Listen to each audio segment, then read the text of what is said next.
Podcast Échec avant, en collaboration avec Hockey Ballers, DA Sport, Rénovation Calfeutrage Alcam, Deck RDP, Future Generation Sport Collection Card, Cadence Virtuelle, FDHL, All-Star Cup, Keepers Plus, AAD Lab, Deck pour qui s'abreuvoit, Focus Gardien de but. Prépare-toi, l'échec avant arrive en direct dans ton écran dans quelques instants. Podcast du 30 décembre 2024. C'est parti! C'est l'échec avant où le sport s'anime. Des débats passionnés, des moments sublimes. Du hockey de la NHL au touchdown de la NFL. On vit chaque instant, on brille intensément. Les statistiques en main, on décrypte chaque jeu. Des frappes de la MLB au but ambitieux. La MLS qui monte la CFL en force.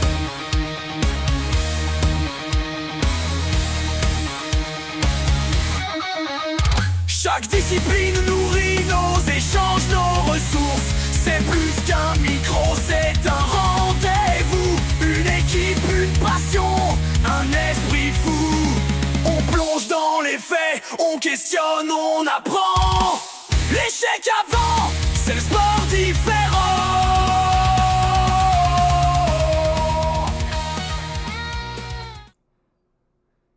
Mesdames, messieurs, bonsoir à tous et bienvenue à votre échec avant, le podcast sportif là où tous les amateurs de sport se donnent rendez-vous en grand.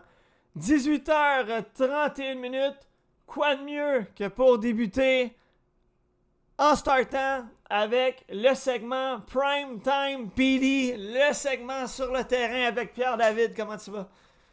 Ça va bien, mon Marco, toi? Ça va bien, ça va bien. Au niveau des prédictions, ça n'a pas été si pire, là, mais bon, on est déjà connu mieux. De mon côté, quand même, 14 en 15 en ce moment. Il manque seulement le match de ce soir-là, qui est les Lions à San Francisco. Moi, j'avais pris les Lions, je pense que toi aussi. J'ai hâte de voir les résultats de ce match-là. Mais effectivement, très content de revenir aux heures de grande écoute en partant. Starter ce show-là, c'est toujours un grand plaisir de mon côté. Donc, voilà. C'est On va pas plus de soit temps. le meilleur au début ou le meilleur pour la fin. C'est un ou Ouais. l'autre. J'aime ça partir en force, ouais. On Puis, aime ça. en plus qu'il y a eu quand même de tout dans la NFL cette semaine, là, quelques matchs à haut pointage, quelques matchs à bas pointage, quelques surprises, quelques matchs très faciles de chacun des côtés. Le classement, on va en parler tantôt, ça s'est précisé un petit peu. Donc, vraiment les choses intéressantes là, parce que on aborde là, la dernière semaine du calendrier régulier. Oui, déjà la dernière semaine. Ça va vite, la NFL, au niveau de la saison. Là. 18 semaines, ça passe très, très rapidement. Ouais, ça va vite en bonne compagnie. Et effectivement, ça va bien en bonne compagnie. Quand on est avec Primetime PD, c'est tout le temps un gros show. Ça passe vite, Exact. on a du fun. Comme Avec moi ou avec la voisine de notre ami Louis. Ça Ah, dépend de comment vous voulez voir vos fins de semaine, mais bon. comme à l'habitude, lorsqu'on fait un segment de 30 minutes, eh bien, faut qu'on soit capable globalement là, d'insérer la dernière semaine, notre power ranking et la semaine suivante au niveau des prédictions. Donc, Pierre-David va toujours sélectionner 10 matchs lors de la semaine précédente. Et on start ça avec les deux matchs du mercredi 25 décembre lors de la semaine 17. Premièrement, les Chiefs qui l'ont emporté à Pittsburgh. Ouais, assez facilement, là, sur la route en plus, les Chiefs l'ont gagné là, 29-10 cette rencontre-là. Les Steelers, c'était le retour de George Pickens dans l'alignement, mais ça a été difficile là, quand même. Là, en son absence, quelques défaites de suite là, chez les Steelers, il faut faire attention. On s'est assuré d'une place en éliminatoire. Puis après ça, on a comme laissé glisser un petit peu ça. Je m'attendais quand même à une meilleure position des Steelers de Pittsburgh, un petit peu déçu ici.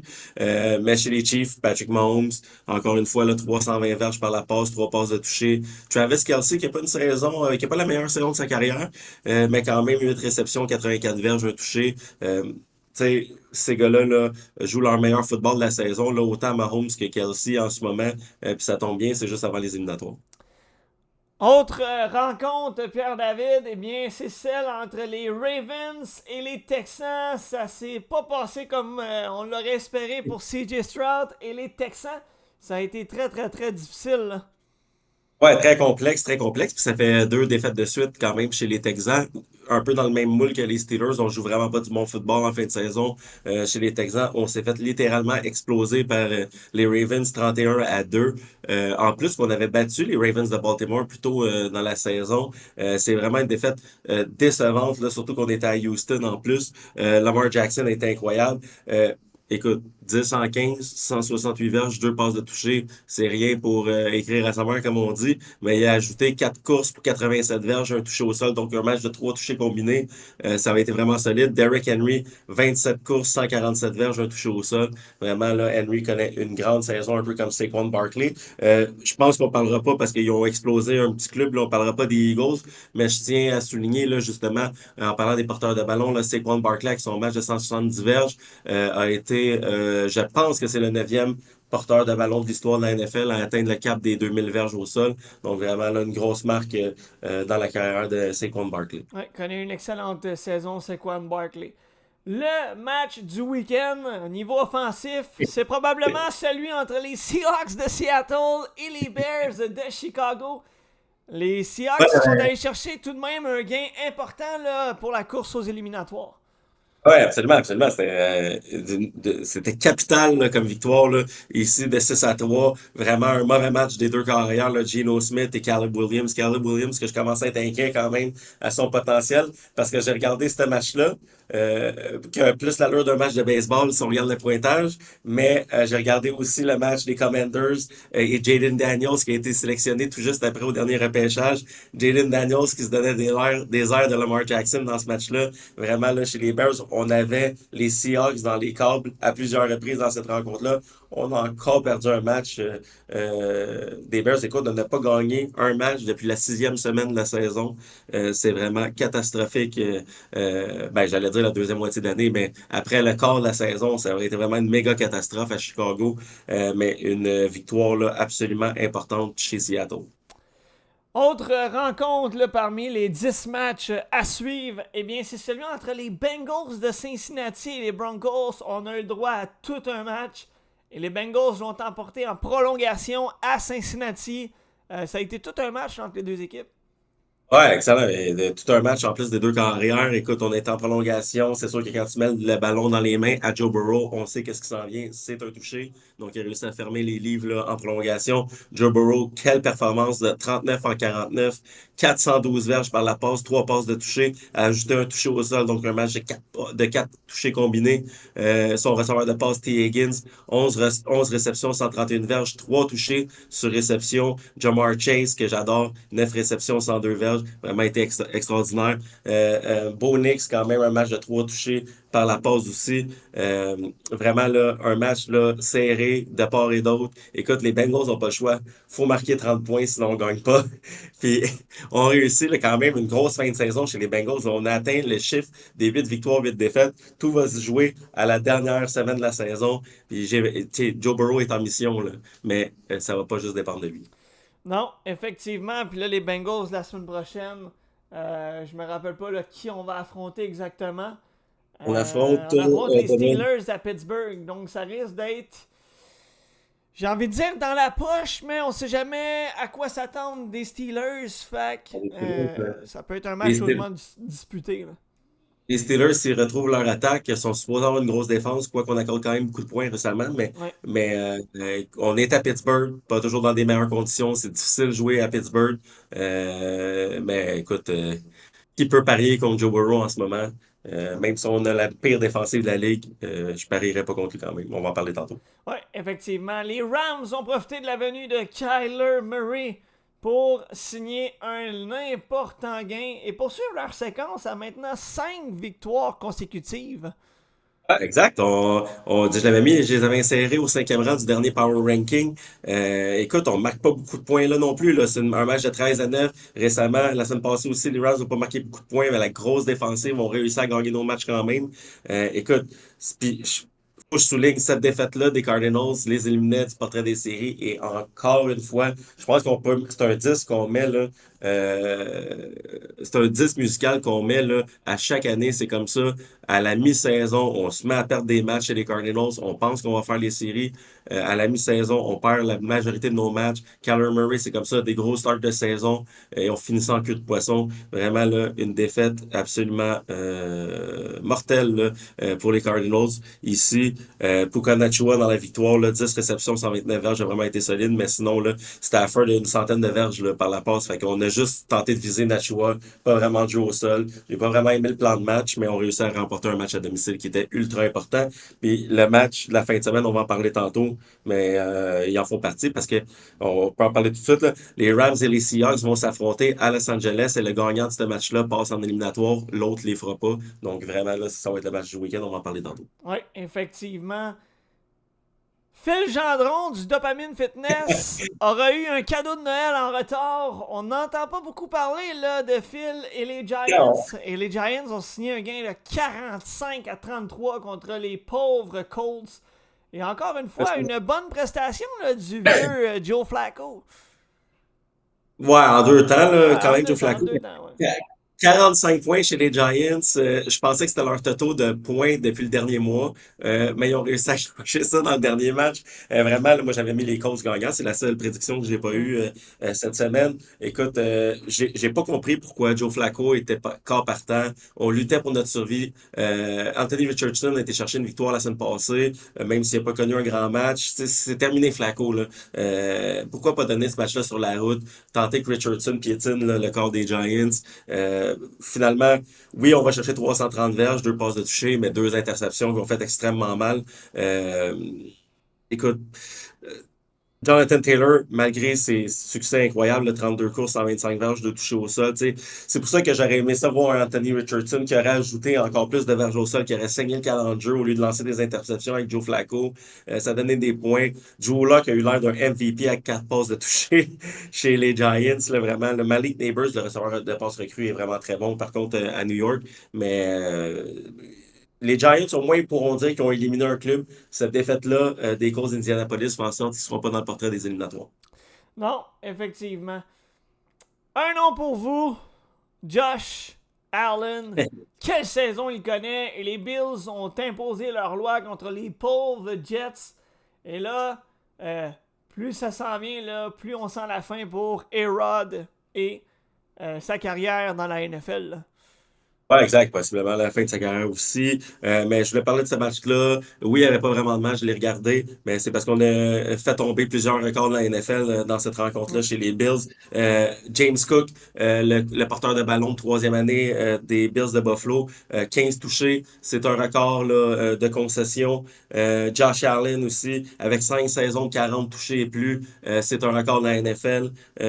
Écoute, Josh Allen dans ce match-là, 182 verges par la passe, 2 passes de toucher, a ajouté un touché au sol, donc 3 touchés combinés de ce côté-là, a battu tous les records des Bills, est en train de battre des records de la NFL, vraiment là. Et James Cook aussi, là, il a battu le record là, de O.J. Simpson avec les Bills de Buffalo. Donc vraiment là, une grande victoire. On a battu des records. On arrive à aucune pression parce que cette victoire-là nous assure du 2e rang dans l'association. Le premier rang est hors d'atteinte à cause que les Chiefs ont seulement une défaite.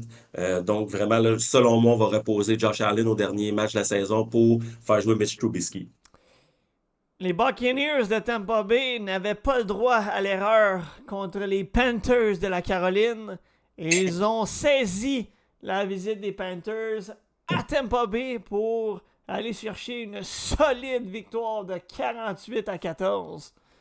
La performance de la fin de semaine vaut carrière là, des Buccaneers de Tampa Bay, le Baker Mayfield avec 27 en 32, 359 verges par la passe, 5 passes de toucher dans cette rencontre-là. Ton Baker Mayfield, Bucky Irving aussi au sol a été solide avec 20 courses, 113 verges. Il a ajouté 4 réceptions, 77 verges aussi. Vraiment Mike là. Evans avec a été solide, 97 verges, 8 réceptions, 2 touchés. Ouais, exact. Puis cette victoire-là des Bucks fait en sorte, là, bon, on va en parler tantôt, là, mais avec la défaite là, des Falcons d'Atlanta, fait en sorte que les Bucks ont leur destinée entre les mains. Si on gagne le prochain match, les Buccaneers de Tampa Bay ont fait les éliminatoires et on gagne la division Sud, division qui est âprement là, disputée. Oui, effectivement. Autre rencontre là, qu'on voulait jaser, un match assez serré entre les Vikings et les Packers qui s'est décidé par la marque de 27-5 pour le Minnesota. Ouais, 27-25. Là. Chez les Packers, ben écoute, dans cette rencontre-là, là, oui, ça a été chaudement disputé, mais en fin de match, parce que les Packers ont marqué 15 points au quatrième quart contre 0 chez les Vikings. Mais les Vikings nous ont habitués à ce genre de match-là quand même. Là, prendre l'avance tôt dans la rencontre, en première demi, et après ça, un peu voguer là-dessus, laisse l'autre équipe remonter un petit peu, mais on finit toujours par l'emporter quand même. Dans cette rencontre-là, j'étais content de voir Sam Darnold afficher des chiffres de carrière étoile, vraiment, là, 33 passes, 3 passes complétées, 43 tentatives, 377 verges, 3 passes de toucher, une interception. Vraiment, là, quelle grande année là, pour Sam Darnold. Puis là, je suis en train de me demander, oui, il va sûrement demander 40 ou 50 millions par année, mais je pense qu'on n'aura pas le choix d'y donner. Parce que là, après ça, on a J.J. McCarthy comme jeune carrière on le voit, là, les carrières recrues, c'est très difficile. Après ça, on a signé Daniel Jones, là, l'ancien des Giants, que selon moi, Sam Darnold, ça va être très difficile là, d'établir les mêmes chiffres que lui a établi cette année. Là. Il est vraiment là, dans le top 6-7 là, des carrières dans la ligue. Quand je commence à me demander vraiment, là, dépendamment de ce qu'on va faire en série, mais il y a 2 défaites cette année, Sam Darnold. Là, c'est extraordinaire comme saison. Je me demande s'il ne faudrait pas le signer, malgré que ça va coûter extrêmement cher. J'ai hâte de voir. J'ai hâte de voir vraiment. De ce côté-là, vraiment, là, toutes ces armes ont fonctionné. Justin Jefferson, Jordan Addison, TJ Hawkinson, Naylor aussi comme receveur de passe. Vraiment, là, il a utilisé ces 5 armes secrètes là, qui ont toutes fonctionné. Mais je te voyais faire des grimaces. V'là 2, 3 semaines, j'étais comme, ah, on le laisse aller, on le laisse aller. Mais là, plus ça avance, plus je me demande s'il faudrait pas le signer par contre. Je suis pas contre l'idée de leur signer du côté des Vikings, mais quand j'entends 40-50 millions, j'ai mal aux oreilles. Moi, je pense que l'histoire Sam Darnold pourrait être similaire à celle de Baker Mayfield quand il est arrivé à Tampa Bay. Et de mémoire, là, Signer on 30 a millions. signé autour de 25-30 millions par année, non? Ouais, exact, mais les plafonds montent, Ouais, les c'est vrai, salaires ouais. montent, tu sais, ça se pourrait très bien. Tu sais, je suis entièrement d'accord, là, Baker Mayfield signe à 25-30 millions, quelque chose comme ça. Mais là, le prochain, tu sais, on pense que Sam Darnold devient le prochain Baker Mayfield de connaître, là, ben, j'allais dire une deuxième vie, mais ils sont rendus plus à leur troisième, quatrième vie. Mais, tu sais, lui, il va demander plus. Il va demander un 5 millions de plus. Les clubs vont payer. Il n'a pas le choix de payer, sinon tu le perds. Ouais, effectivement. Dernier match au programme là, des 10 matchs sélectionnés. Celui entre les Commanders de Washington et les Falcons d'Atlanta. Une belle prestation là, quand même de Michael Penix Jr. qui n'a pas mal fait dans la défaite. Mais que dire de Jaden Daniels et les Commanders? Ah, écoute, ce match-là, c'était du bonbon à regarder hier soir, vraiment, là. Écoute, on est passé, là, à 4 verges d'un botté trop court, là. Le botté de placement euh, du botteur, là, des Falcons a raté un botté de 56 verges trop court sur le dernier jeu du quatrième quart. S'il réussissait ce botté-là, on partait avec la victoire et surtout, on demeurait en avant des Buccaneers de Tampa Bay. C'est nous qui avions l'avantage, là, du terrain. Pour faire on avait l'avantage du classement là, pour rester en avant dans la division sud. Puis qui qu'on affronte chez les Falcons d'Atlanta? À domicile, on affronte les Panthers de la Caroline. On aurait eu notre destinée entre les mains. Mais là, finalement, on s'en va perdre en prolongation parce que Jaden Daniels a connu un match absolument incroyable. Là. 227 verges par la passe, 3 passes de toucher ajoutées, 127 verges au sol. Ici aussi, là, on a battu un record là, de la NFL chez Jaden Daniels. Il est devenu le carrière avec le plus de verges au sol à son année recrue, en avant de Michael Vick, en avant de Lamar Jackson, en avant de toutes les carrières de l'histoire de la NFL, avec au-dessus de 800 verges au sol cette année. Vraiment là, une performance incroyable de son côté. Mais sinon, comme tu l'as dit, là, Michael Penix Jr. a vraiment été bon. Là. On a vu, là, il y avait l'instinct du tueur pareil. Là. Marque un touché, on réussit à créer l'égalité, la défensive fait le travail. On a remonté le terrain en 40 secondes pour permettre à notre botteur là, de tenter un botté qui a raté finalement. Mais sinon, là, il a vraiment réussi une première poussée victorieuse dans sa carrière. Son porteur de ballon étoile de deuxième année aussi a été vraiment solide. Bijan Robinson, quelle grosse saison de son côté, avec 2 touchés au sol. Mais c'est tellement dommage cette fin de saison-là.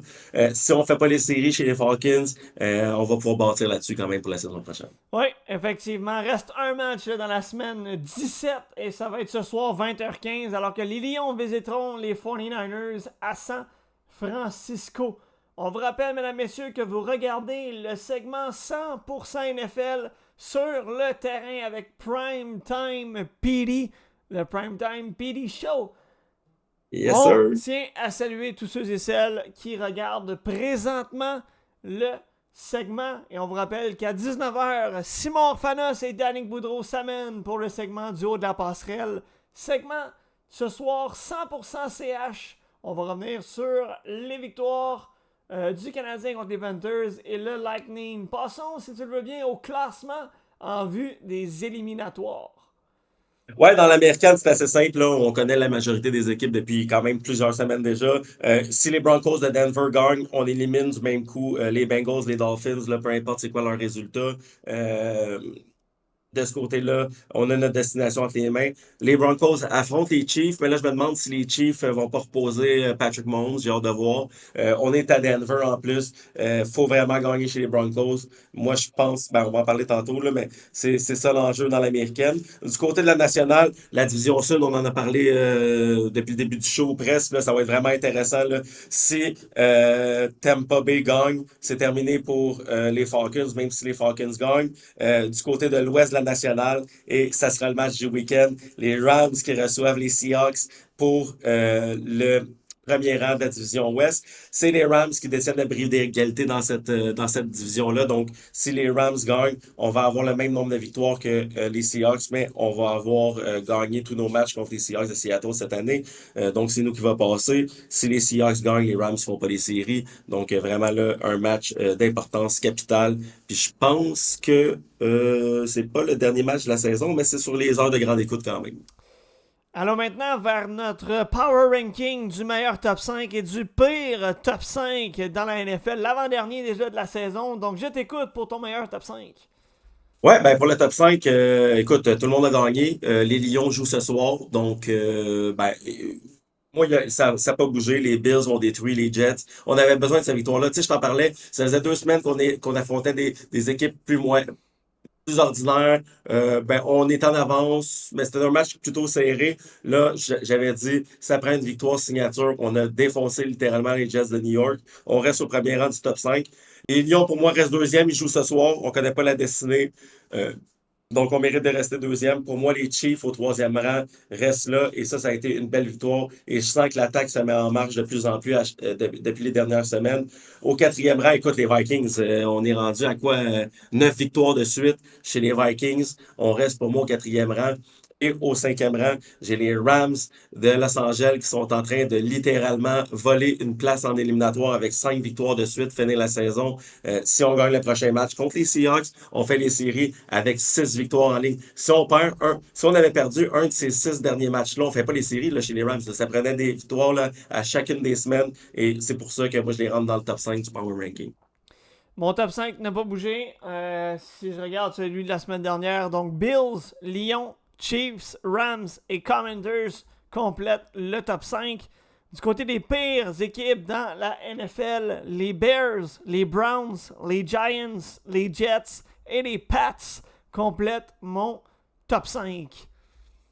Moi, les équipes sont les mêmes, sauf que j'ai changé la première pour la deuxième place. Pour moi, les Bears ont réussi là, à être la pire équipe de la ligue. Les Giants, ben, volent une victoire, s'en vont au deuxième rang. Pour moi, ils s'en vont pas plus loin que ça parce qu'ils nous ont tellement montré du mauvais cette année que tu peux pas même aller plus loin que le deuxième rang. J'ai encore les pauvres Titans, j'ai encore les Pats et ben, les Browns de Cleveland, il n'y a plus rien à faire, là, c'est terminé. On a même annoncé là, que Deshaun Watson, le carrière, a décidé de restructurer son contrat. Ça va coûter 67 millions l'année prochaine sur la masse salariale. Donc, tu sais, quand tu vois ça, Sam Darnold à 40 millions, puis de l'autre côté, tu as Deshaun Watson à 67 qui va être benché probablement toute l'année prochaine. Ça fait très mal à une organisation. Oui, effectivement. Allons vers nos prédictions de la dernière semaine du calendrier régulier dans la NFL. Samedi le 4 janvier, il y a 2 matchs au programme. Browns, Ravens à Baltimore, les Ravens.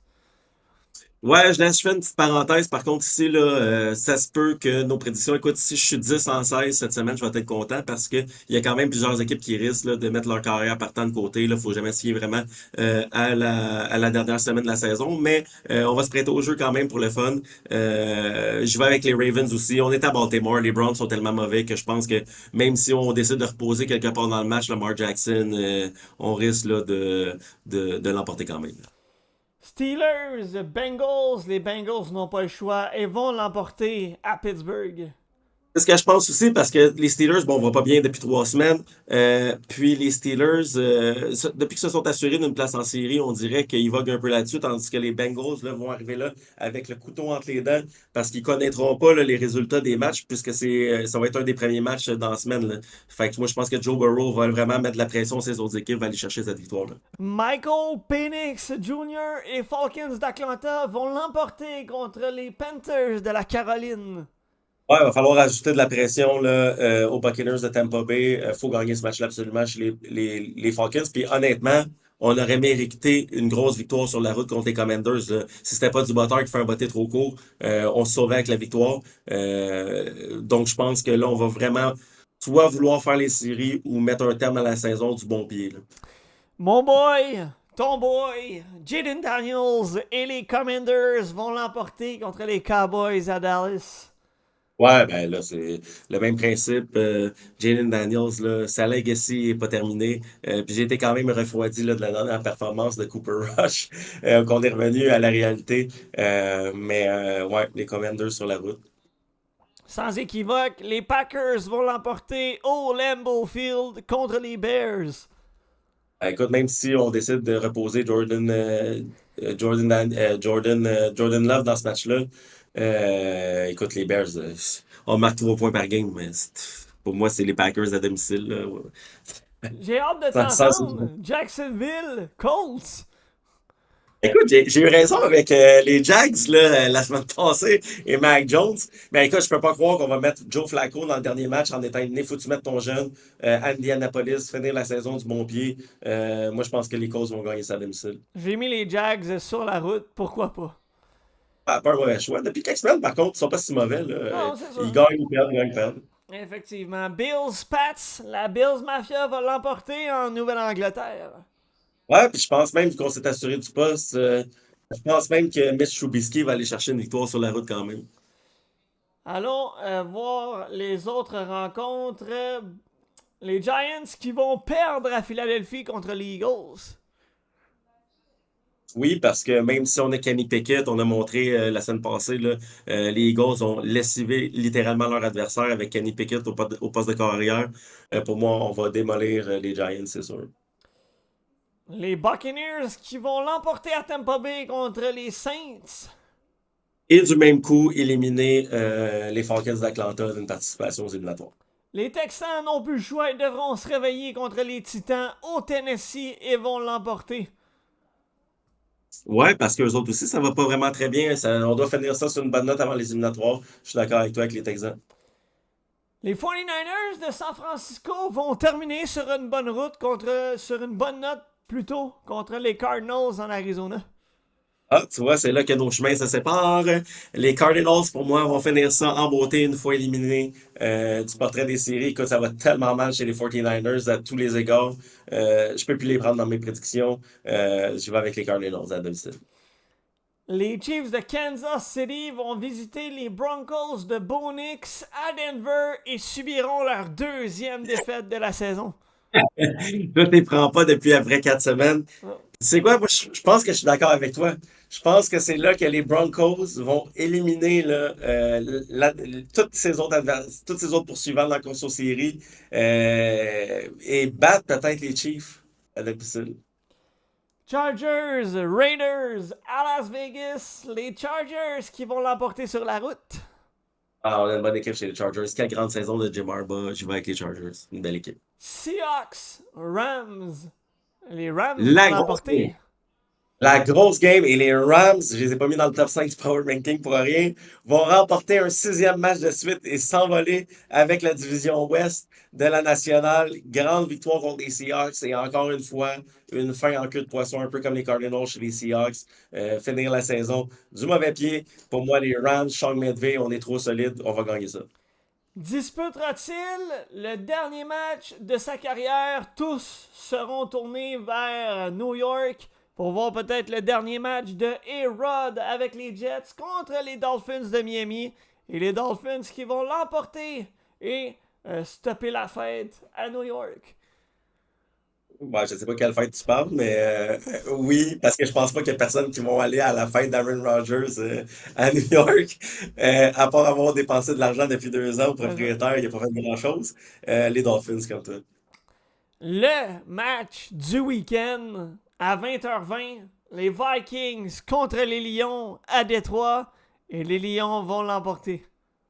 Les Lions vont l'emporter, mais c'est pas ça le match du week-end, c'est les Rams contre les Seahawks, la grosse game décisionnelle. Décisive. Euh, Sur ce, mesdames, messieurs, voici la fin plutôt du segment Primetime PD sur le terrain, segment 100% NFL. Pierre-David, on se dit à la semaine Merci. prochaine pour le dernier segment saison régulière.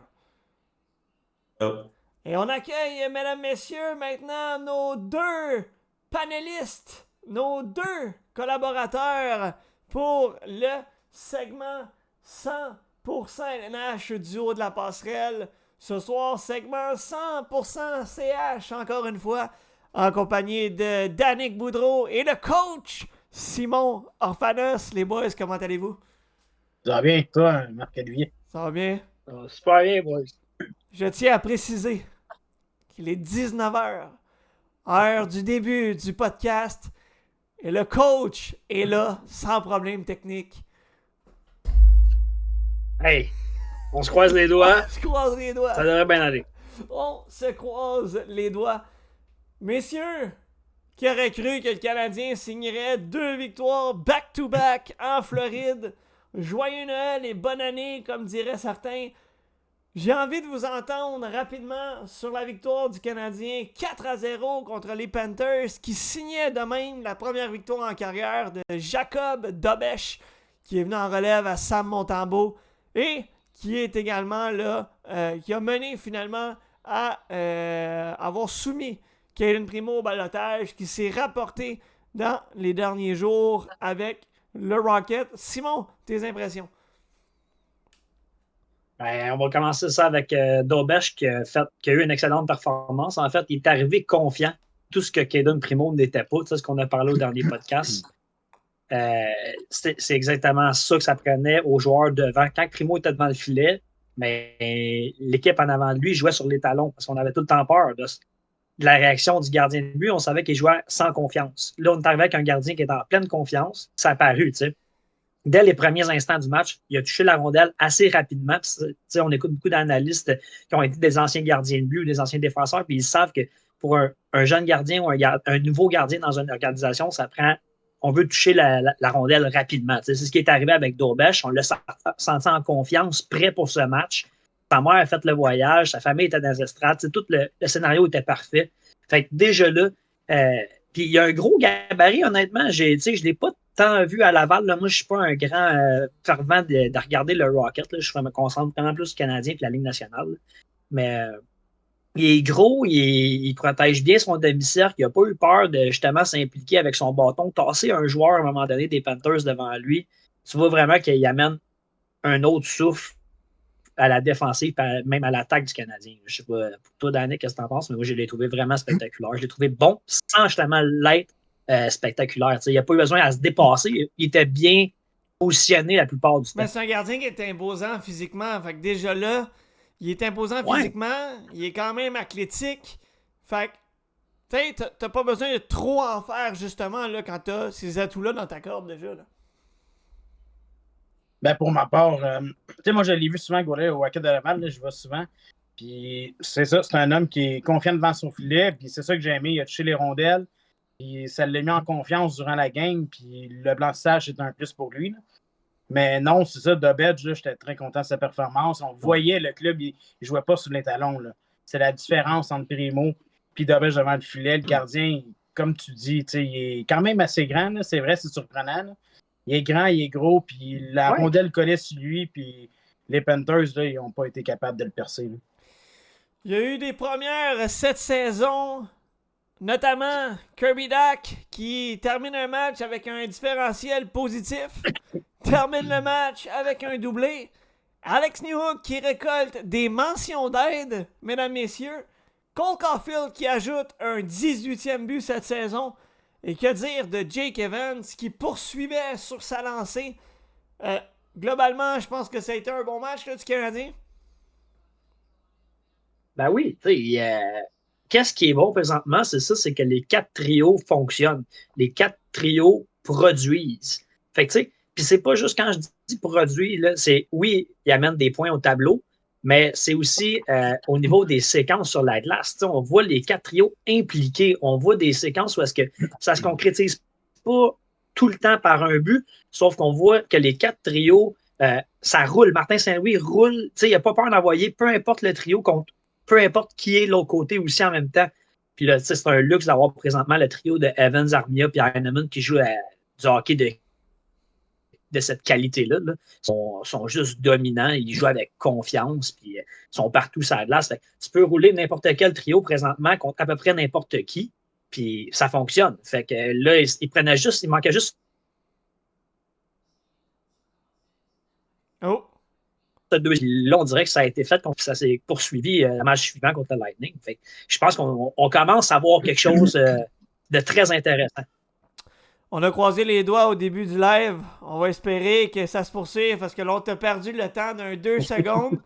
Simon qui semble avoir là, des petits problèmes techniques. Là. On va espérer que ce soit rien là, qui va nous empêcher de poursuivre la discussion.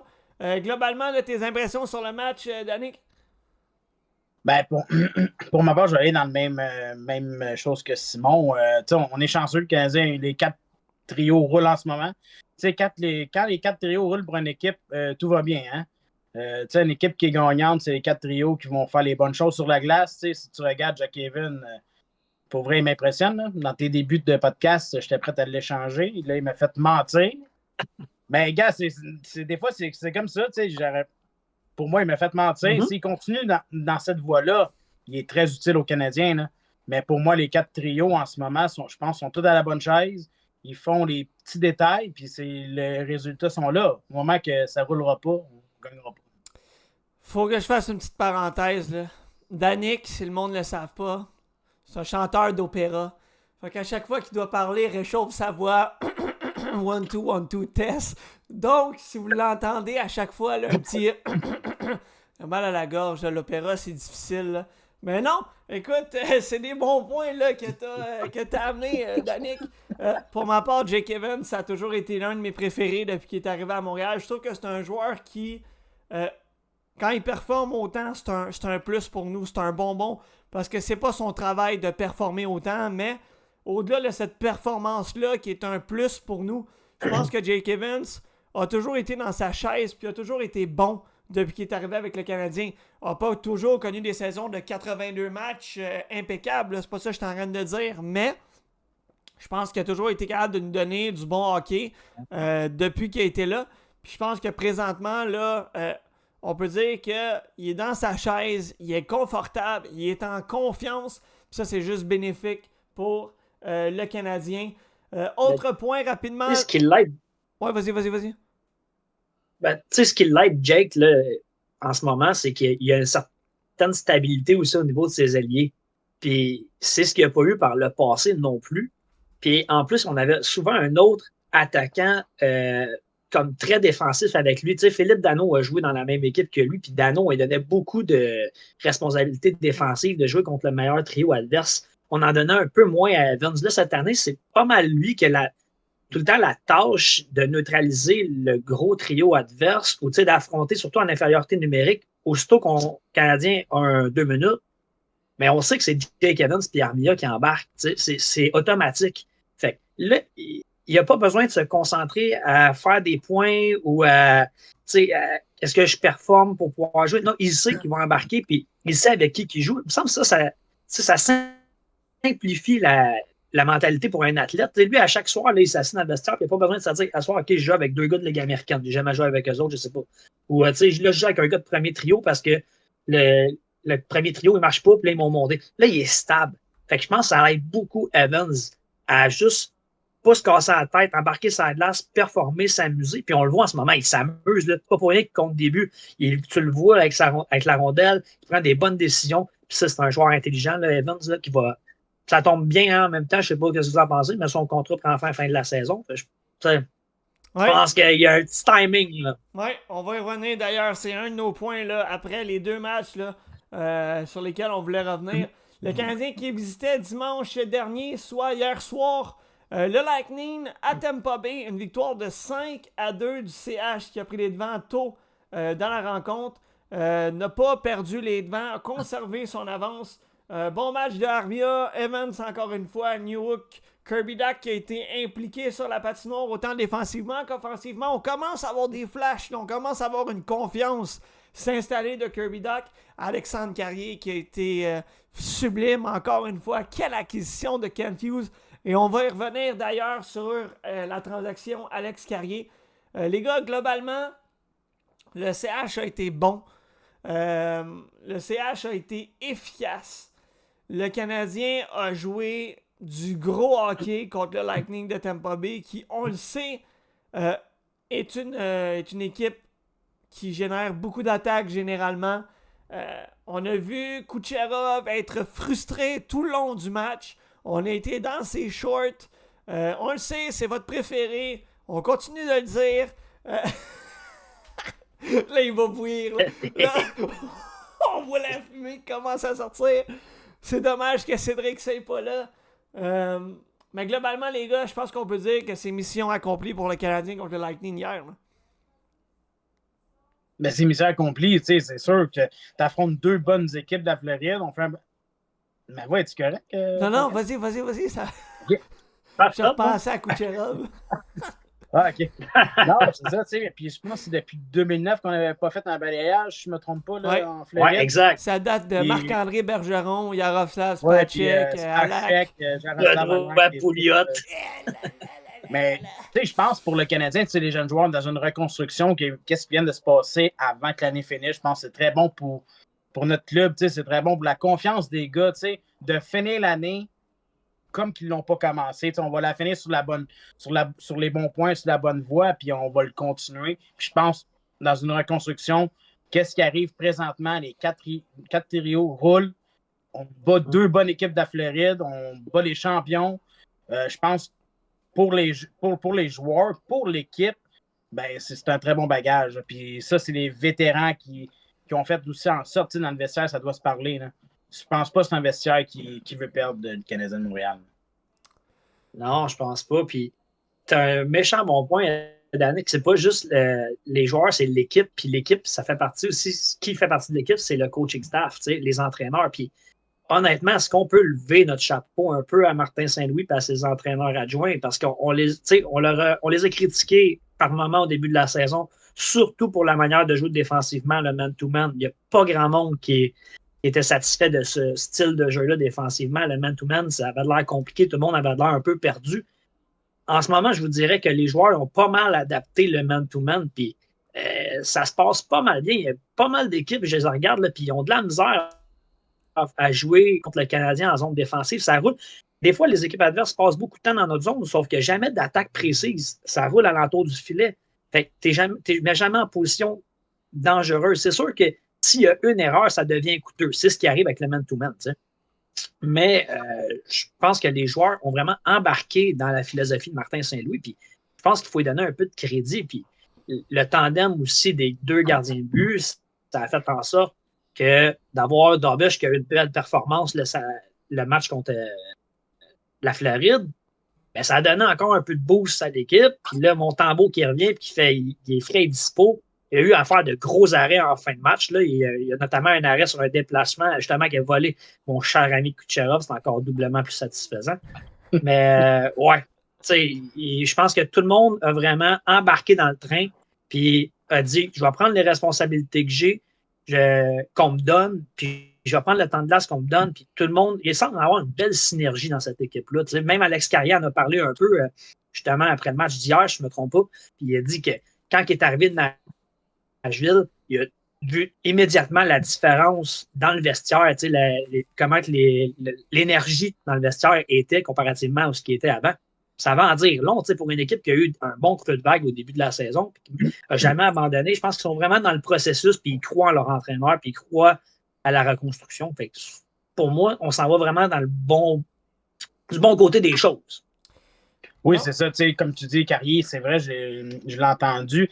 Mais quand tu as une bonne attitude dans la chambre, c'est plus facile de performer, de se regrouper, d'y aller, de corriger nos erreurs. Quand il n'y a pas d'attitude, il n'y a pas d'équipe, c'est difficile d'embarquer dans le système. Mais peut-être que là, Carrier arrive, puis peut-être lui, il est différent, un vétéran, puis on se regroupe. Puis on l'a vu, le Canadien roule à 4 trios présentement.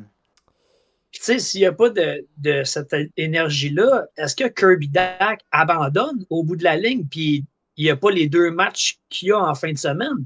Parce que si l'équipe ne croit pas en lui, ses coéquipiers ne croient pas en lui, puis qu'il n'y a pas une bonne énergie avec tous les joueurs, bien, Dach, peut-être qu'à un moment donné, les joueurs commencent à cogner un peu sur le clou, puis que lui, il s'enfonce dans son trou, puis qu'il ne s'en sort jamais. Si les gars sont tout le temps, on voit la réaction, on l'a vu que Content en échappé là, contre les Panthers, là, les gars, on dirait qu'on venait de gagner le match en overtime, puis c'est un match décisif pour se rendre en série. Là. Fait que, c'est ce qui est le fun de voir tout ça. Moi, je pense que ça part beaucoup de là au niveau de tout le reste. Ça part, je vais dire encore le mot synergie, là, parce que c'est juste lui qui me vient en tête, mais tous les joueurs sont regroupés. On voit qu'ils forment une belle fraternité, puis qu'un et l'autre s'entraident. C'est un bon point. C'est la situation qu'on parlait quand ils sont regroupés. Puis on l'a vu sur le but de Kirby Dach. C'est comme si le gars venait de scorer le premier goal de sa carrière. Là. Puis c'est là que lui va faire la confiance. C'est pour ça qu'il a peut-être scoré un deuxième. Puis peut-être que ça va le partir. Puis il va en scorer une coupe avant la fin de l'année. Puis ça va être bénéfique pour le Canadien. Puis peut-être bénéfique pour son camp d'entraînement, le prochain camp d'entraînement. Là. On le sait que Kirby Dach a eu une longue blessure. Ça prend du temps à revenir. On va espérer qu'il revienne peu à peu. On a commencé à avoir des beaux flashs. On va espérer que ça poursuive de la sorte. Le CH qui est maintenant... C'est une blessure au genou qu'il avait eu. Oui. Des fois, c'est long. Le Canadien qui est maintenant sur une séquence de 6 victoires consécutives va affronter les Golden Knights de Vegas demain à 15h. Vegas qui a gagné les 7 derniers affrontements contre le Canadien de Montréal. On va voir si le Canadien va être en mesure d'aller chercher un 7e gain consécutif. Au niveau des pointeurs chez le Canadien... Pas consécutif, Marco. On a perdu contre Columbus, c'est pas consécutif. J'ai-tu manqué un? Le Canadien a perdu contre les Blue Jackets. Je t'arrête de C'était pas 8 en 4. Dans les 12 dernières T'as raison, j'ai oublié celui de Columbus. Parce que c'est 8 en 4 dans les Marco, 12 derniers matchs. Écoute ton coach, Marco. Je t'aime, Murphy, je t'aime.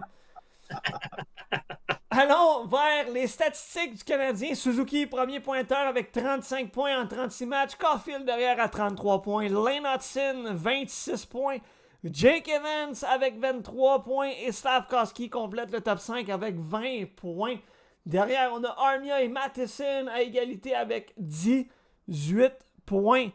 Dans le top 5, Evans est le seul avec un différentiel à plus 5. Suzuki est neutre à 0. Et ensuite, là, on voit Yoel Armia à plus 2. Les gars, on a parlé de Evans. On a parlé de Armia. On a Savard dans les discussions. On a Mike Matheson dans les discussions. On va se pencher en premier. On ne l'a pas fait la semaine dernière. Puis là, je veux vraiment qu'on le fasse. Premièrement, Jake Evans. Sur la dernière année de contrat, un contrat qui se termine cette année, lui qui avait signé 3 ans à 5 100 000 faisant en moyenne 1,7 million par année, tombe joueur autonome sans compensation dès le 1er juillet. Ouais. Moi, j'ai un montant vers lequel je me dirige. Puis hier, j'ai trouvé ça drôle parce que je me pars une franchise à NHL 25. Je me dis, je m'en vais faire une négociation avec Jake Evans. Puis ça tombe pile poil sur ce montant-là. Puis c'est pas un montant qui, selon moi, est élevé. Mais avec ce que Jake Evans te donne, il va falloir que tu payes. Le montant que moi j'ai en tête. Marc-Olivier, moi aussi, j'ai fait la franchise, puis j'ai signé Jack Evans. OK, on va voir si on s'en est. On va se voir. On va voir. On va voir vers où on s'en va. Moi, les gars. Moi, j'ai parlé avec Kent Hughes, puis... Non, Simon, il a appelé Michel Bergeron à JC, puis il a dit là, mon Michel, qu'est-ce que tu penses de ça? Moi, les gars, j'ai un 2-3 ans à 3,4 millions par année.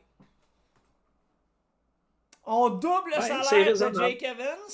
Je pense que c'est ça qu'il risque d'avoir. Puis par le fait que tu doubles le salaire de Evans, qui est 3,4 millions, et le salaire de Yoel Armia, ben, si tu prolonges Yoel Armia, tu lui donnes le salaire actif de Jake Evans, donc tu fais un switch de salaire. Yoel Armia, tu lui donnes 1 an à 1,7 ou 2 millions, quelque chose du genre. Tu te protèges, parce que c'est sûr qu'il va y avoir une baisse de salaire pour Yoel Armia. Puis moi, je pense que Yoel Armia va vouloir rester avec le Canadien, puis il va être prêt à signer à rabais parce qu'il semble aimer jouer avec le Canadien. Donc, je pense qu'un 2-3 ans à 3,4 millions pour Jake Evans. On va starter avec Evans. Je sais pas ce que vous en pensez. Ben, Marc, moi, qu'est-ce que j'ai fait dans le NHL? Peut-être que je suis chanceux ou je suis en cancose de moi-même, je ne sais pas. Je l'ai signé 5 ans à 1,8 million par saison. Ouais, non, là, je pense que toi, il y avait des arcs-en-ciel dans ton NHL. Ça, c'est les arcs-en-ciel. Mais si on va parler de réalité, puis je vais avec le même ben, je vais avec 3 ans, puis je le signe à 2,3 millions. Donc, environ 600 000 de plus. Moi, vous donner une idée, là. Quand il m'a demandé 3,4, j'ai voulu descendre de 500 000, il m'a dit non. Fait qu'on verra ce que Jake Evans a en tête. Je sais pas ce que t'as en tête, Simon. Ben, tu sais, un joueur à cet âge-là, Jake a 28, si je ne me trompe pas. Ouais, 28. Ouais, exactement. Tu sais, l'autonomie n'arrive pas à tous les jours dans la carrière d'un joueur de hockey. Hein? Fait que tu vas aller chercher le plus d'années puis le plus d'argent possible. Est-ce qu'il va vouloir tester le marché? Ça, c'est une chose. Même chose pour Armia. Là, on va se concentrer sur Evans. Evans, présentement, il y a beaucoup d'équipes qui seraient prêtes à donner beaucoup de sous à Jake Evans parce que c'est un joueur, comme on en a parlé tantôt, qui est fiable dans les 3 zones, puis là, on voit que son côté offensif commence à ressortir un peu. Moi, je pense qu'il ne signera pas en bas de 4 ans. Peu importe. Il ne voudra pas en bas de 4 ans, même peut-être qu'il va vouloir aller chercher un 5. Ouais, parce que je vois tes yeux, Marco, mais c'est sûr que en ayant atteint l'autonomie à 28 ans, tu ne signes pas un contrat de 2 ans ou un contrat de 3 ans. Non, parce que ça te rend à 30 ou à 31. Après ça, il faut vraiment que tu te débattes encore pendant. S'il signe 2 ans, il faut qu'il se débatte encore pendant 2 ans à prouver qu'il est encore capable d'aller chercher un autre contrat après. Quand tu atteins la trentaine, les autres équipes, tu vois, des fois, ça devient un peu plus compliqué parce qu'on cherche la jeunesse. T'sais. Oui, le plafond salarial va augmenter, mais bon. Ou les moi, je ne serais pas gêné. Oui, exact, tu as raison aussi, Danick. Fait que, tu sais, puis Jake, il y a un historique de blessure aussi, de commotion cérébrale. Il faut toujours avoir ça en tête. Là. Fait que, je suis à l'aise à 3 ou 4 ans, mais comme je vous dis, je ne suis pas sûr qu'il va signer à 3. Il va demander au moins 4 si ce n'est pas 5. Fait que je suis à l'aise avec le 4 ans. Puis, moi, j'irais entre 2,8 et 3. Fait que, tu sais, 2,8, 2,9, 3, 3,1, OK. Si on va en haut de ça, ça commence à faire beaucoup de sous pour un joueur qui est étiqueté 4e trio. Puis que je pense pour aller sur un 3e, mais ça devient, tu sais, un peu. Je pense qu'un 3e pour un joueur un peu plus d'offensif que Jake Evans, même s'il nous prouve qu'il est capable de le faire présentement, mais est-ce qu'il est capable de le faire sur du long terme? Sinon, il y a quelque chose qui me sort par la tête. Tu sais, jouer l'Armia 3.4, c'est un bon point. Tantôt, tu sais, Pocket.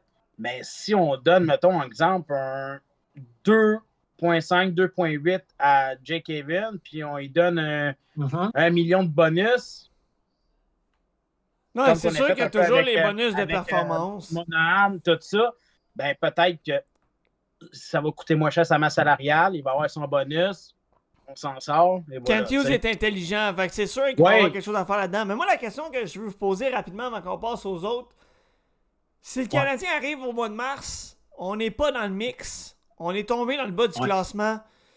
Il y a des équipes qui vous appellent pour Jake Evans, vous offrent un choix de 2, un choix de premier tour, un late pick, parce qu'il y a une équipe prétendante à la Coupe Stanley qui veut l'avoir.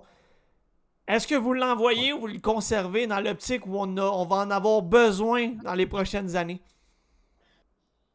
Tu sais, je suis prêt à me lancer, je suis prêt à faire lancer des étoiles, Marc-Olivier, tu sais, que j'ai dit, je voulais l'échanger. La façon que je joue présentement, est-ce que je veux l'échanger? Non. Pour moi, c'est un joueur Exact. important. Fait que moi, je le garde. Moi, je trouve qu'il ressemble un peu à un Lekonen en ce moment. Tu sais, on a laissé partir un Lekonen, puis là, on réussit peut-être à en avoir un deuxième, puis celui-là, il faudrait le garder. Tu sais, parce que il n'y en aura pas beaucoup des joueurs comme ça non plus qui va sortir de ton lot. Tu sais, au Rocket de Laval, il y en a-tu un prochain qui pourrait faire le même travail que Lekonen, Jack Evans? Tu sais? Oui, il y en a, mais Windeck le plus proche. qu'est-ce Ouais, qu'il fait, c'est Windeck. spécial. Tu sais. Fait que pour moi, oui, je le garde. On essaie d'y donner, mettons, le 4-5 ans, comme c'est normal à 28 ans, il ne veut pas un contrat de 3 ans. Ben, on lui donne un 4-5 ans. Ken Hughes, il a les mêmes magiques. Il va lui donner, mettons, un 2,8, 1 million de bonus d'attit. Il tombe à 3,8 millions. Tu sais. Ça, il va peut-être jouer sur les années pour diminuer le salaire. C'est ça. C'est ce que Kent est très. Puis Jeff Gorton là, aussi, là, les Très deux sont très bons à négocier là-dessus aussi. Fait que, tu sais, peut-être que justement, on va se rendre aux 5 ans, mais ça va diminuer sur le salaire. Au lieu d'un 2,8, on va peut-être être à 2,5. Tu sais. C'est là la marche. Puis c'est sûr que, tu sais, on va vite sur Armia, là, si je vais vite. Armia, tu avais raison, Marco, c'est sûr que son salaire va diminuer parce qu'il n'amène pas les points qui devrait amener avec le talent qu'il a. Sauf que présentement, son travail défensif et son duo justement avec Jake Evans, il fait le travail, puis il est impliqué, il s'implique même physiquement de ce temps-ci. Tu sais. Fait que, oui, c'est un gars que, oui, je suis prêt à signer, mais si on a des offres, il ne faut pas oublier que l'année passée, il a quand même été rétrogradé à Laval 2 fois. Tu sais. Fait que, je suis prêt à écouter, tu sais, puis quand il dit tout le temps, j'écoute les offres, peu importe c'est sur qui ou c'est pour quelle raison. Fait que, t'écoutes, c'est sûr, parce qu'un choix de première ronde de telle équipe ou un jeune espoir qui performe bien en ce moment, c'est toujours intéressant, sauf que c'est deux gars, surtout pour Jake Evans, que défensivement, Martin Saint-Louis n'a jamais aucun problème à les envoyer contre n'importe quel trio. C'est un pensez-y bien. Sauf que si j'ai un des deux à signer, je me concentre sur Jake Evans. Très d'accord avec toi, Simon. C'est la même chose. Tu sais, Armia, je suis prêt à écouter, je suis prêt à attendre, je suis prêt à tout, mais l'important, c'est Jack Evans. Puis on y va avec Jack Evans. Si Armia, à la fin de l'année, signe pour moins cher, ben, on est en business. Si les deux gars peuvent faire la même job qu'ils font en ce moment, là, les derniers matchs, exact. Puis on le fait dès la prochaine saison avec les nouveaux venus. Le Canadien va être une image différente de cette année. Là. On peut voir une autre équipe là, différente l'année prochaine. Si ce club-là, ce groupe-là, groupé de la même façon-là, on emmène ça pour le camp d'entraînement, on emmène ça pour la prochaine saison, le visage du Canadien n'est pas le même. Là. Les gars, un joueur qui me titille, un gars que j'adore avec le Canadien dans le vestiaire puis que je ne veux pas voir partir, qu'on soit dans le mix ou pas dans le mix, qu'on m'offre un choix de premier tour, un choix de deuxième. Je ne veux pas voir ce gars-là partir, puis ça me fait peur parce que c'est une figure paternelle dans le vestiaire. C'est un gars qui a de l'expérience, surtout pour la brigade défensive chez le Canadien. Puis c'est David Savard.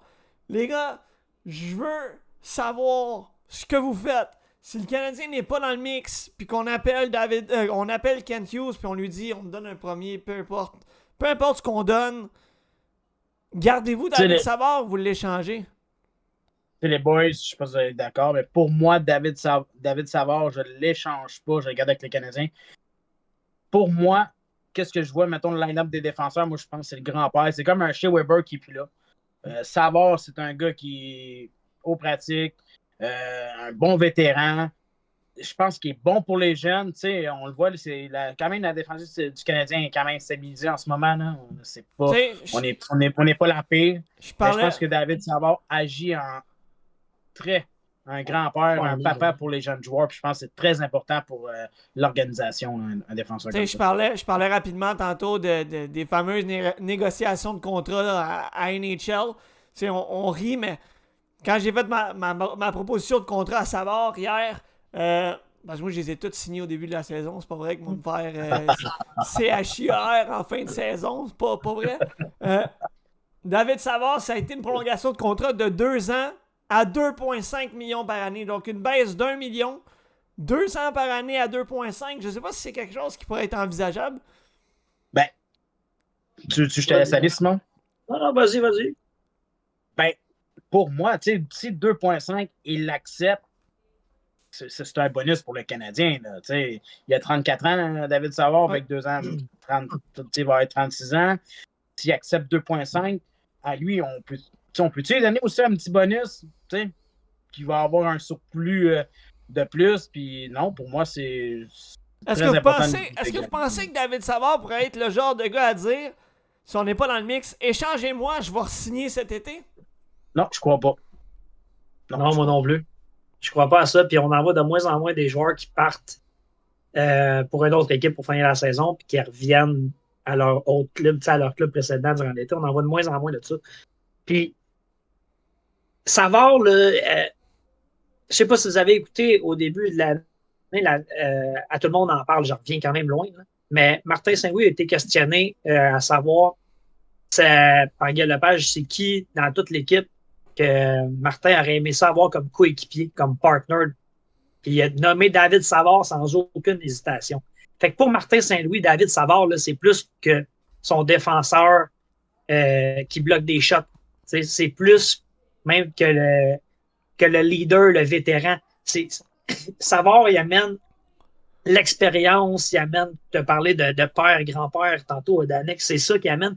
Il amène, tu sais, Arbor Jackay s'en allait un peu nulle part au début de la saison. Qu'est-ce qu'on a fait? Arbor va sa troisième paire avec David. David va le prendre sur son aile. Au début, quand Lane est arrivé, quand Lane Hodgson est arrivé, qu'est-ce qu'on a fait? On a mis Lane Hodgson avec qui? Avec David Savard. Tu sais, à un moment donné, il y a une corrélation. Là. 1 + 1, ça donne 2 tout le temps. J'ai jamais vu d'autre chose. Fait que Savard est là comme pilier. Il amène plus que qu'est-ce qu'il amène sur la glace soir après soir. Il sait lui-même, là, David, qui est rendu à 34 ans, qui avance moins, qu'il va avoir un peu moins d'utilisation. Sauf que c'est un joueur qui va prendre ce qu'on lui donne, puis il va accepter son sort. T'sais. Moi, je pense que même s'il deviendrait un 7e l'année prochaine, puis que dans les 2-en-2, il ne joue pas le deuxième match, ou il ne joue pas le match qui est moins important ou moins difficile. T'sais. Il va l'accepter, ça, puis il va le prendre, puis il va attendre qu'il va aider les jeunes aux pratiques. C'est un gars qui peut même devenir, dans son après-carrière, un entraîneur adjoint à la Stéphane Rubida. Je ne serais même pas surpris de ça. Fait, est-ce que c'est important de re-signer David Savard à la fin de la saison? Oui, pour toutes les raisons que vous avez amenées. Puis, qu'est-ce que je viens de dire? Sauf que, puis, je serais même pas surpris, moi, qu'on aille plus bas que le 2,5. Savard va vouloir rester rendu à cette étape-ci de sa carrière, de sa vie, avec ses enfants installés à Montréal dans son patelin. Moi, je ne suis même pas surpris qu'ils prennent 1 an à 1,5. That's it. Je vais prendre ce qu'on me donne, puis je veux juste rester. Puis je veux aider l'organisation à s'en aller dans la bonne direction. Je veux aider les jeunes que j'ai aidés dans les 2 dernières années à upgrader leur jeu, puis s'en aller vraiment vers le but qu'on veut chez le Canadien de Montréal, c'est aller le plus loin, puis à ramener une Coupe Stanley. T'sais. Je pense que Savard fait partie de ce plan-là, pas juste sur la glace, mais même au niveau du coaching, puis du deuxième étage. Fait. Je pense pas qu'il s'en va nulle part. C'est sûr qu'il va y avoir des offres, parce qu'un gars comme ça, pour les séries éliminatoires, c'est super attrayant pour tous les clubs qui veulent atteindre l'autre niveau. Puis, tu sais, on en parle du leadership. Fait que ça en apprend dans toutes les équipes. C'est un gars qui est calme, qui ne fera jamais de vague. C'est sûr que Kent Hughes et Jeff Gorton vont avoir des appels. Et si vous avez regardé le documentaire 24, le documentaire La Reconstruction, tu sais, il y a eu des appels, puis il a dit sa vie, non, pas disponible. Tu sais, on le voit ça une fois. Fait pourquoi ça changerait cette année? Je ne vois pas la raison. Tu as besoin encore de ces vétérans-là, on n'a pas beaucoup. Non, je suis 100% d'accord. Danick a décidé qu'il voulait plus nous parler. C'est muté, lui, là. Ouais. Il s'est muté. Excuse-moi. Non, excuse-moi. Non, je suis très d'accord là, avec ce que tu as dit, Simon. Là, ça vient dire comme le grand-père, le papa. C'est sûr qu'il prend Hanson sur ses épaules, puis il calme le kid, puis Amber Jackay quand il allait pas bien, mais c'est sûr que ça va, il était le voir, tu sais, puis c'est sûr, tu sais, Matheson, ces gars-là, ça va, ils vont être près des jeunes, là. C'est très important, tu sais, je pourrais donner une petite idée, mais tu sais, Marc-Olivier, là, quand il a commencé à jouer au deck hockey, quand j'ai commencé à jouer avec, là, je peux te dire, s'il aurait continué son attitude puis à jouer de la façon qu'il jouait, il serait pas où il est maintenant, là.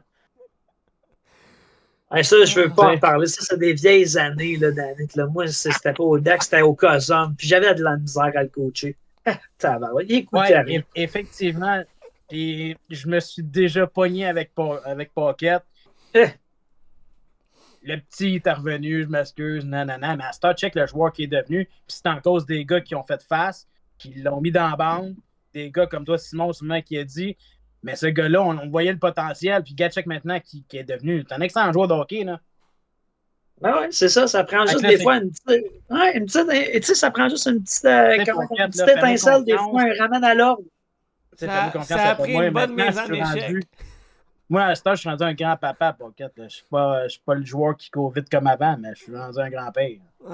On est en même place d'année. Vous donnez la petite anecdote rapidement avant de conclure. Premièrement, ceux qui ne le savent pas, Simon était mon coach de hockey Cosum à l'école Édouard Montpetit pour la Ligue inter-école. On n'a pas eu de gros succès, mais c'est vrai que j'étais un peu une tête folle, un peu le gars qui voulait être le one-man show. Simon qui a tout tenté pour me casser a fini par réussir, mais je pense qu'il y en a eu pour son argent ou son bénévolat à la fin de la saison.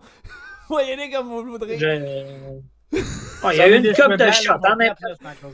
Puis par l'entremise de tout ça, il y a eu le fameux, tu dois connaître ça, là, le hockey au vieux Dixon en arrière là, du go-kart à Dixon. Puis c'est là où j'ai connu Danick, justement, par l'entremise des Jokers de Montréal. La première saison a bien été, honnêtement. J'ai été capable de tirer mon épingle du jeu malgré ma jeune inexpérience. Puis, écoute, j'ai connu une saison quand même solide, on va se le dire. J'ai mis des points au tableau. On a gagné dès la première saison. La saison d'après, je pense que ça m'a enflé un peu trop la tête parce que j'ai repris ma nouvelle saison sur la même aire d'aller. Ça a été tout feu, tout flamme. Puis, un dimanche, Danick organise une pratique d'équipe en vue des séries. Puis, moi, j'essaye de manger tout le monde, une feinte par-ci, une feinte par-là. Puis, Danick s'en vient dans le centre. Bang! Moi, j'ai la tête baissée. Mon gars, j'ai tombé sur un Dixon. Ça a été la dernière fois de ma vie que j'ai joué la tête baissée. Puis non seulement ça a été la dernière fois que j'ai joué la tête baissée, mais c'est la dernière fois que j'ai joué en avant. J'étais allé jouer en défense.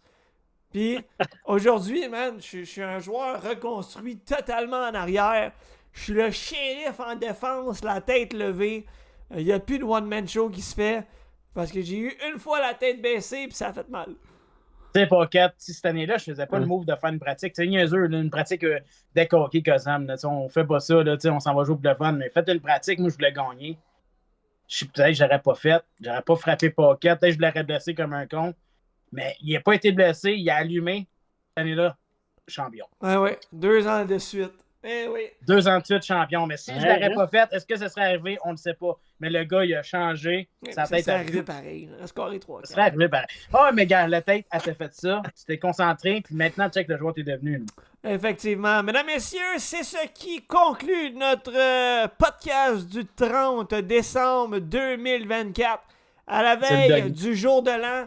Le dernier de l'année 2024, ça a été une grosse année au niveau de l'évolution du podcast Échec Avant. On est toujours là avec nos fidèles collaborateurs. Simon qui est là depuis le début. Pierre-David qui est là depuis le début. Danick s'est joint à nous dans les derniers mois. Mesdames, messieurs, en mon nom et celui de toute l'équipe du podcast Échec Avant, on vous souhaite une très belle année 2025. Profitez du réveillon du 31 avec votre famille, vos amis. Attention à la boisson si vous conduisez, soyez prudents. Et on se revoit en 2025 pour une autre édition du podcast Échec Avant. Les gars, Passez du bon temps en famille, puis on se dit à la semaine prochaine. Ouais, ben, Yes. bon temps en famille, puis bonne année à vous tous, puis à vous deux, puis merci de l'invitation, très content de faire partie de l'équipe du podcast, puis en 2025, on va construire pour être meilleur. Oh oui. Fait que, hey, bonne année à tout le monde, puis on Bonne s'en année. revoit en 2025 dans quelques jours. Mesdames, messieurs, passez une excellente fin de soirée. À la semaine prochaine. Ciao.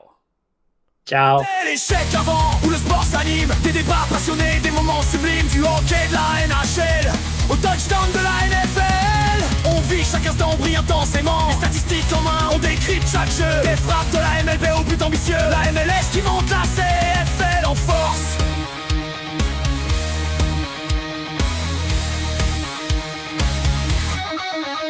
Chaque discipline nourrit nos échanges, nos ressources. C'est plus qu'un micro, c'est un rendez-vous. Une équipe, une passion, un esprit fou. On plonge dans les faits, on questionne, on apprend. L'échec avant